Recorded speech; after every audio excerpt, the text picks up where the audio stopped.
De volta então para o último bloco do programa Eclésia dessa noite. Vamos tentar falar sobre os assuntos que ainda ficaram pendentes aqui para a gente falar sobre o Apocalipse. É claro que a gente não vai esgotar, né? São tantos assuntos, a gente vai falar sobre aqueles que forem possível. Respondendo então nossos telespectadores que já mandaram aqui para a gente, por exemplo, o Denilson Carlos Sabino de Araras, a sua pergunta o padre vai responder durante a semana, então por e-mail, que é uma pergunta que não daria tempo aqui para a gente responder, tá certo? Agradecer também a Maria Silvânia Januário, que participou aqui conosco, e também o padre responde durante a semana. Maria Terezinha Lusa faz algumas perguntas aqui para a gente, na qual eu destaco, resumindo assim, Padre Guido, a Maria Terezinha ela diz o seguinte: se o Apocalipse de São João, né, o próprio São João escreveu com linguagem figurada, com figuras um pouco estranhas, assim, até para a gente entender, será que ele previa o sofrimento e a perseguição dos cristãos?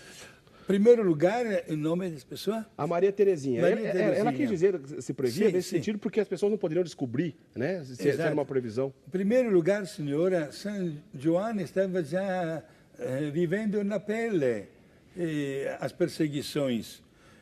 Nós não temos nem a mínima ideia da crueldade das perseguições iniciais contra os cristãos. Na época dele, inclusive no ano 90, quem mandava em Roma era o imperador Domiciano, entre aspas, até um dragão com 7 cabeças. Uma destas cabeças aparece morta e de repente volta a reviver. E São João quis dizer exatamente que a crueldade do imperador Nero tinha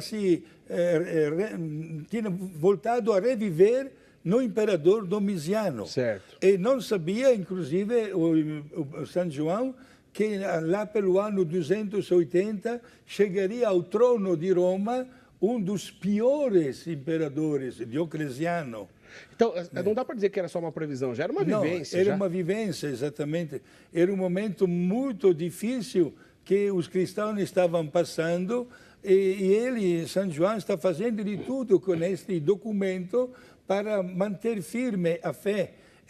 Olha, somente Deus, volto a repetir, sabe o número de mártires, de pessoas que preferiram até uma morte violenta ao invés de negar a pessoa de Deus. Vamos lá. Agradecer então a participação da Salete, que também mandou uma participação com a gente. O José Iderlande Bezerra. O Padre Guido responde durante a semana também seu e-mail. Agora o Beto Machado faz uma pergunta assim. É impossível não fazer a relação do livro de Apocalipse com o fim dos tempos, né? De uma vez por todas. O livro de Apocalipse, Padre Guido, é um livro sobre o fim dos tempos? Não, não vamos usar esta linguagem. Porque, em primeiro lugar, o objetivo deste livro era dar a confirmação da vitória da religião cristã sobre qualquer outra forma de mal. Para alcançar este objetivo, São João escreveu exatamente este livro divinamente inspirado. Por isso, aí é que ele consegue dar serenidade aos fiéis, dizendo, olha, que vai terminar esta tempestade, aguente firme, manifestem a vossa fé. E você poderá notar que o demônio vai se retirando, vai deixar o campo livre para vocês viver bem.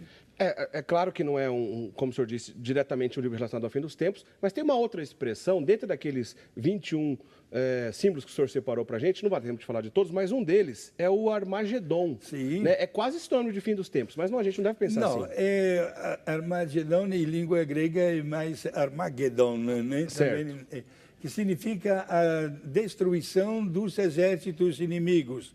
Isto é, todo o mal será vencido.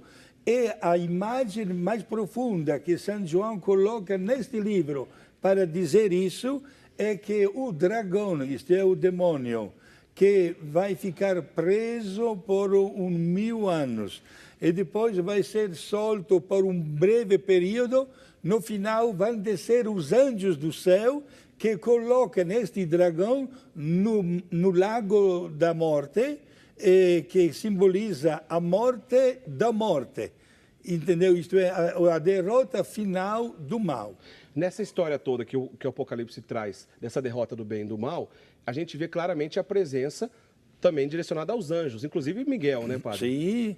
Aliás, Eric, como é importante este assunto de hoje, né? Você tocou numa tecla muito bela e muito delicada.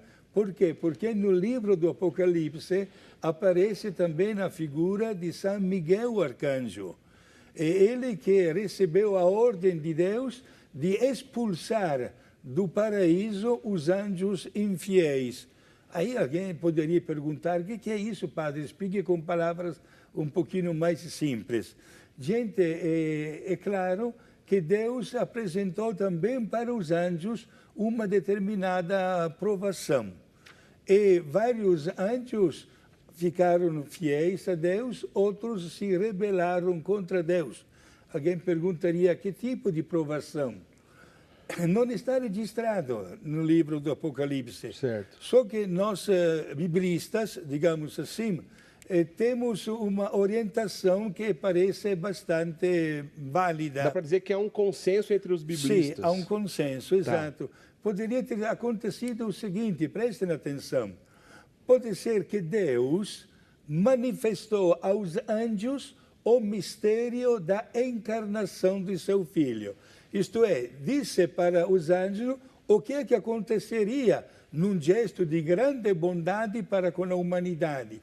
Ele mandaria o seu Filho aqui no mundo, que aceitaria a natureza humana, menos o pecado, e resgataria a humanidade de toda forma de erro e do mal.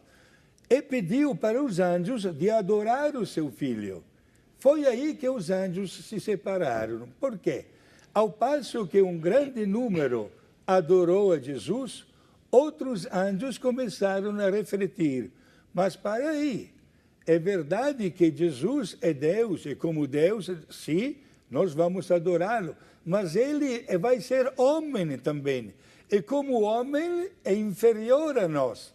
Por isso não quiseram adorar a Jesus.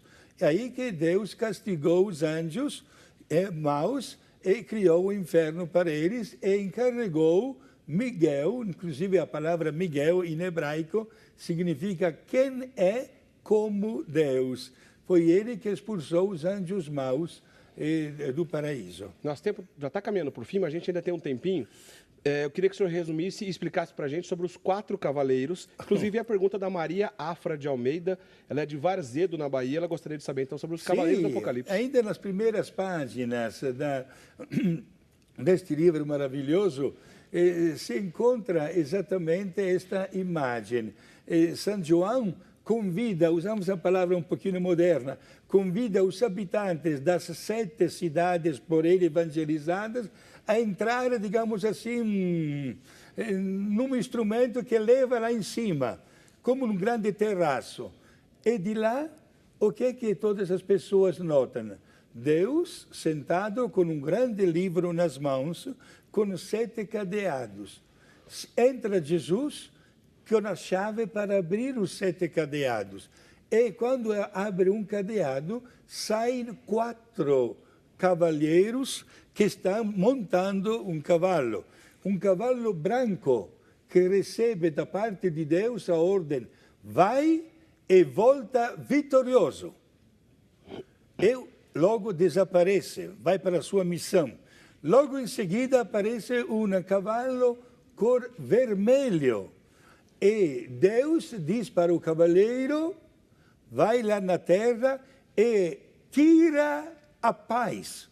Isto é, cria situações de contrastes. O terceiro cavaleiro, com um cavalo cor negro, né? E ele recebe a ordem de controlar a comida e a bebida. Isto é, de castigar a humanidade para que todos passem fome. E o quarto cavalo, cor verde, né? Deus dá para o cavaleiro a ordem de semear na terra a morte. Este é que é o significado. É aí que eles partem para a missão.